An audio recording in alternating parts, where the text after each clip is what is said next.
क्या तेज आवाज ही hearing loss की वजह होती है या और कोई भी वजह हो सकती है? 40 की उम्र के बाद लगभग काफी हद संख्या है जिनको हियरिंग लॉस है किसी ना किसी डिग्री का। जो ये आजकल आपने सुना होगा, ये बुलेट वाले आवाजें निकालते हैं, ये 100 डेसिबल की आवाज निकालते हैं।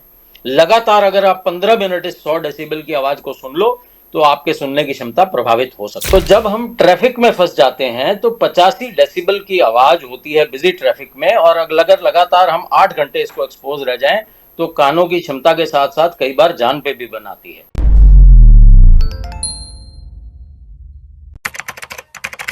नमस्कार, D5 चैनल हिंदी देख रहे दर्शकों का मैं वंदना स्वागत करती हूँ। आज एक बार फिर हम जुड़े हैं डॉक्टर HK खरबंदा जी से। डॉक्टर खरबंदा, आपका बहुत बहुत स्वागत है हमारे इस प्रोग्राम में। शुक्रिया वंदना जी, नमस्कार सभी को।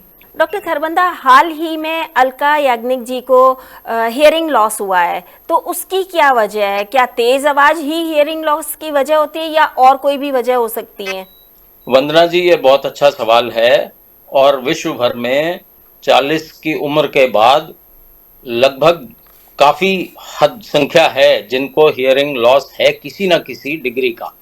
तो अगर मैं डाटा कोट ढूंढने की कोशिश करूंगा, हालांकि ऑथेंटिकेटेड नहीं है, लेकिन लगभग आधे लोगों को 40 वर्ष के बाद जिंदगी में कभी ना कभी सुनने की क्षमता प्रभावित होती है। लॉस तो नहीं होता लेकिन कम हो जाती है।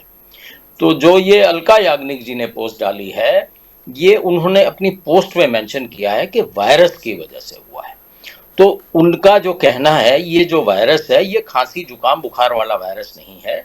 ये सीरियस वायरस डिसऑर्डर्स जो होते हैं, जैसे कि लिवर का जो वायरल हेपेटाइटिस है या स्किन में हर्पीज जोस्टर आता है। इस वायरस का अटैक और कहाँ हो सकता है? सिर्फ हियरिंग पे ही होता है, कान में ही होता है, या शरीर के किसी भी हिस्से में हो सकता है? वंदना जी, ये एक बात आपको बता दूं, ये सिर्फ 12 घंटे में असर होता है। ये सडन हियरिंग लॉस हुआ है उनका, बिल्कुल ठीक। देखिए, हवाई जहाज से वो निकले हैं फ्लाइट लेके, तब उनको महसूस हुआ कि आवाज सुननी बंद हो गई।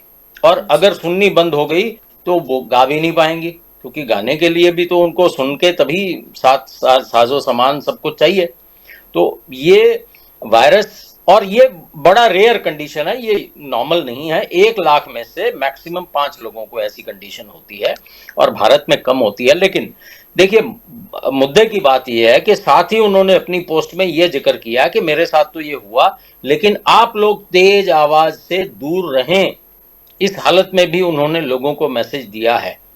तो वो तेज आवाज वाली जो बात है, हमें उस पर ध्यान देना चाहिए, क्योंकि कॉमनली आजकल मैंने देखा है कि तेज आवाज कहाँ मिलती है? या तो शादियों में डीजे बजते हैं, पार्टीज में डीजे बजते हैं, या व्हीकल पोल्यूशन। मेट्रो सिटीज में जो ट्रैफिक जैम में अगर आप फंस जाते हो, तो उसमें अगर आप 8 घंटे 85 डेसिबल की आवाज निकलती है, और हमें 10 से लेके 110 डेसिबल की आवाज इंसान सुन पाता है। सो 110-20 काफी हाई डेसिबल होता है हमारे लिए। तो जब एक, और आप देखिए, अगर एक मोटरसाइकिल है, जो ये आजकल आपने सुना होगा, ये बुलेट वाले आवाजें निकालते हैं, ये 100 डेसिबल की आवाज निकालते हैं।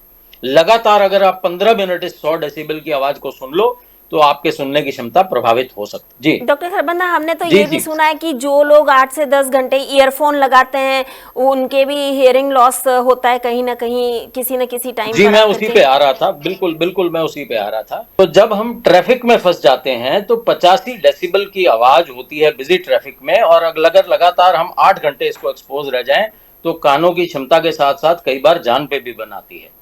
और अब आपकी बात पे आता हूं। हाई वॉल्यूम का अगर आप हेडफोन लगाते हैं या ईयरफोन लगाते हैं और इसको लंबे समय तक लगाते हैं, तो उसमें भी ये जो डीजे वाली साउंड है वही आती है, 100 डेसिबल तक आती है, 85 से 100 वाली। और उसको भी अगर आप 8 घंटे लगातार बिल्कुल कई नाइट शिफ्ट वाले पूरी पूरी रात ईयर हेडफोन लगाते हैं, जो कॉल सेंटर्स पे काम करते हैं, पूरी रात हेडफोन उनके ऑन रहते हैं, तो उनकी क्षमता बिल्कुल युवावस्था में ही कम हो जाती है। ये हालात हैं। इसलिए हमें कानों को लेकर सजग रहना चाहिए। देखिए, कान और आंख, ये इनकी महत्ता तब पता लगती है जब आपको दिखना कम हो जाए या जब सुनना कम हो जाए, तभी मुश्किल महसूस होती है। अब देखिए, मेरे जैसे को बिना ऐनक के कितनी मुश्किल आएगी, सोचिए आप। मैं गाड़ी नहीं चला पाऊंगा। जी बिल्कुल। तो ये तो मुश्किलें तब आती हैं जब आपको आपके सिर पे पड़ती है। तो आप अभी से चेत जाइए। आप देखिए, इतने बड़े आपको देश के सिंगर ने यही मैसेज दिया है कि आप हेडफोन, ईयरफोन, ट्रैफिक, इनसे बचें। अगर आप ट्रैफिक में फंसे हैं तो गाड़ी के शीशे ऑन ऊपर रहने चाहिए ताकि आपको आवाज कम आए। तो ये आप हम सिविक सेंस समझें, उनका ये मकसद है। तेज आवाज से दूर रहें। जी, तेज आवाज़ सुनना हानिकारक होता है, ये तो हम पहले से पढ़ते सुनते आ रहे हैं, लेकिन मानते बहुत कम लोग हैं।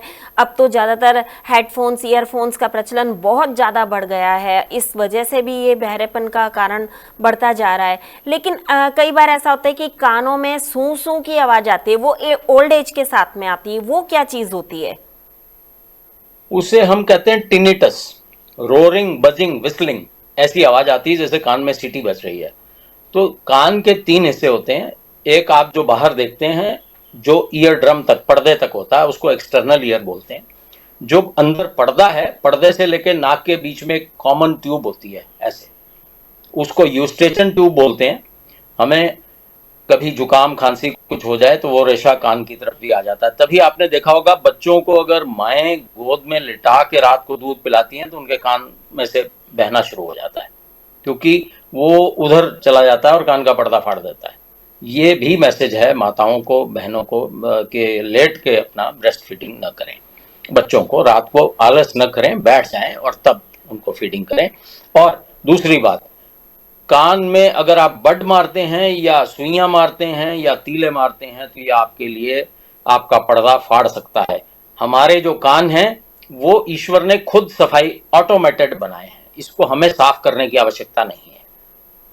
अगर आपको कान में कोई तकलीफ है, और 90% हम ईयर ड्रॉप डालते हैं, वो सिर्फ एक्सटर्नल बाहर ही रुक जाता है। तो एक्सटर्नल ईयर में अगर हार्ट के मिडल में इन्फेक्शन है तो एक्सटर्नल में ड्रॉप्स काम ही नहीं करेंगे। उसमें एंटीबायोटिक दवाओं का इस्तेमाल होता है, तब जाके इन्फेक्शन खत्म होता है। तो कुछ कारण, मतलब कहने का ये मतलब है, कान में कोई भी तकलीफ हो तो ये सेंसिटिव एरिया है, आप सेल्फ मेडिकेशन न करें और खुद से कानों में कोई भी बाहरी चीज का इस्तेमाल न करें और कान के डॉक्टर से सलाह लें। अगर कान में खुजली हो तब क्या करें? बाहर आप नारियल का तेल लगा सकते हैं। नारियल के तेल में एंटी फंगल प्रॉपर्टीज हैं। बाहर आप लगा सकते हैं। अगर बहुत ज्यादा खुजली है तो भी आप अपने डॉक्टर को दिखाएं। हाँ, एक बात और, ये कई बार बस स्टैंड पे लाल टोपी लगा के तीले वाले बैठे होते हैं, वो खुद को कानों के एक्सपर्ट बताते हैं, लेकिन उनसे भी दूर रहना है। कई बार कान में वैक्स बहुत ज़्यादा हो जाती है, तो उस स्थिति में क्या किया जाए? सीबेशियस ग्लैंड्स होती हैं हमारे कान में जो रूटीन में वैक्स सिक्रीट करती हैं। ये एक नॉर्मल प्रोसेस है। हमारे कानों में हेयर भी होते हैं, तो ये भगवान ने बनाया है उसको अपने आप साफ करने का तरीका। वैक्स आती भी है, चली भी जाती है। कभी किसी कारणवश सीबेशियस ग्लैंड बहुत ज्यादा वैक्स डाले और आपका वैक्स इतना भर जाए या पत्थर जैसा हो जाए, तो आपको कान के स्पेशलिस्ट के पास जाके फिर हम ईयर वॉश करते हैं। ईयर वॉश होता है पानी खूब सारा गर्म करके और सिरिंज लेके यहाँ ट्रे लगा के कान के ऊपर से पानी डालते हैं ताकि वो गंद मंद अपना नीचे लेके बाहर आ जाए। ये तरीका होता है ईयर वॉश का, और ये एक क्वालिफाइड डॉक्टर के पास ही होगा। आप घर में ना इसका इस्तेमाल करें, न आप नीम हकीम के पास इसका लिए जाएं। कई बार कान बहने लगता है, उस स्थिति में क्या किया जाए? ये अच्छा सवाल है वंदना जी, ये बहुत कॉमन है। अभी मैंने बच्चों का एग्जाम्पल भी आपको दिया। किसी को भी अगर कुछ दिन पहले जुकाम लगा, वो साइनस में चला गया और वो यहाँ से यहाँ आ गया और उसने कान का पड़ा और यहाँ से निकल आया, तो अगर तो आप अपने जुकाम का इलाज सही समझेंगे, जुकाम 5 दिन में ठीक हो जाता है, तो तब तो ये हालत नहीं होगी। लेकिन अगर आप बिल्कुल इसके प्रति लापरवाह रहते हैं तो कान का पर्दा फाड़ के फिर निकल आता है। तो टिम्पैनिक मेम्ब्रेन हम बोलते हैं कान के पर्दे को।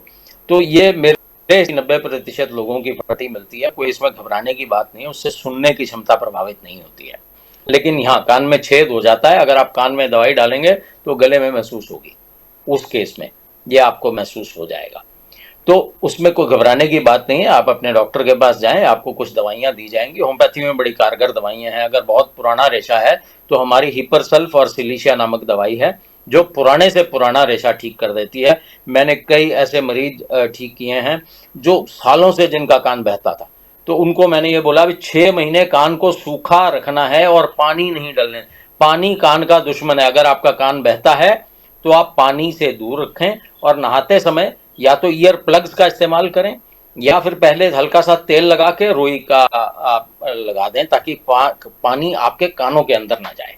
ये बहुत ज्यादा आवश्यक है जिसका भी कान बहता हो। तो ये 6 महीने करना पड़ेगा आपको, तब जाके कान स्वस्थ रहेंगे। जी डॉक्टर खरबंदा, वैसे भी कहा जाता है कि अगर आप आंख में दवाई डालो तो भी वो मुंह में आती है, नाक में अगर आप डालते हैं तो वो भी मुंह में आती है, ऐसे ही कान में डालते हैं तो वो भी मुंह में आती है। तो कैसे पता चलेगा कि किसी को प्रॉब्लम है कोई? देखिए, कोई ये प्रॉब्लम नहीं है। अगर आप कान में दवाई डालते हैं तो उसका हल्का असर, अगर आपका पर्दा इंटैक्ट है, साबुत है, फिर भी उसका हल्का असर तो अंदर आता ही है। तो ऐसी कोई बात नहीं है। स्ट्रॉन्ग स्मेलिंग दवाइयाँ होती हैं, इसलिए उनका स्मेल या उनका टेस्ट आपके मुंह में आ जाता है। तो ये कोई डरने की बात नहीं है, नॉर्मल प्रोसीजर है।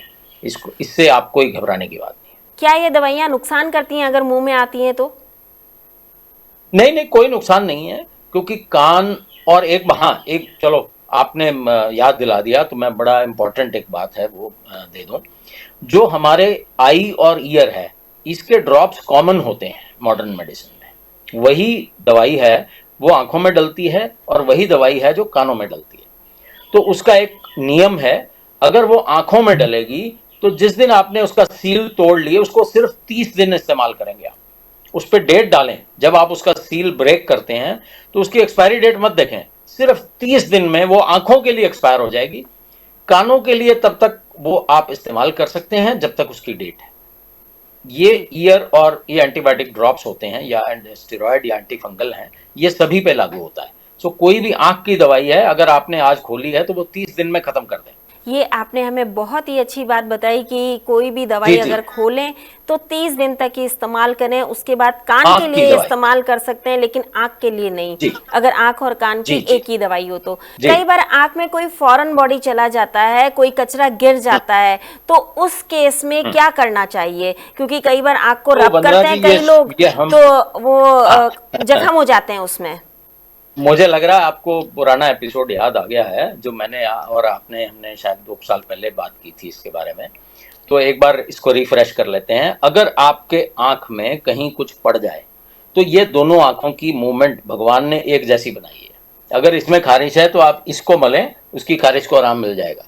अगर इसमें यहाँ कुछ अटका है तो आप इसको मलते मलते इस कोने में ले आएं, यहाँ वाला अपने आप कोने में आ जाएगा। और जब वाइट हिस्से में आ जाए तो आप उसको आराम से बाहर निकाल सकते हैं, या रुमाल की नोक से या रुई लेके आप बाहर निकाल सकते हैं। लेकिन अगर काले हिस्से पे आपने जख्म कर दिया तो आपका ये अल्सर बन जाएगा और वो फिर इमरजेंसी खड़ी हो जाएगी। तो इसलिए अगर आपको कुछ भी हो, आपको जिस आंख में कुछ डला है उसको हाथ नहीं लगाना है। आपने उसके साथ वाली को हाथ लगा के तो या इस कोने में या इस कोने में, दोनों में से एक कोने में मल के उस पार्टिकल को लाने की कोशिश करनी है, वो आ जाएगा और आप निकाल सकते हैं। जी डॉक्टर खरबंदा, कान के लिए सबसे बेस्ट दवाई कौन सी है? चाहे खुजली लगे चाहे वैक्स ज़्यादा हो, तो उसके लिए होम्योपैथिक में इसका क्या इलाज है? देखिए, हमारे यहाँ मुलिन एयर ड्रॉप्स आते हैं, वो बड़े शानदार नीले रंग के होते हैं। अगर वो डालेंगे तो रुई ऊपर लगाएंगे तो नीली हो जाएगी, डरने की बात नहीं है, मिथाइलिन ब्लू डला होता है उसमें।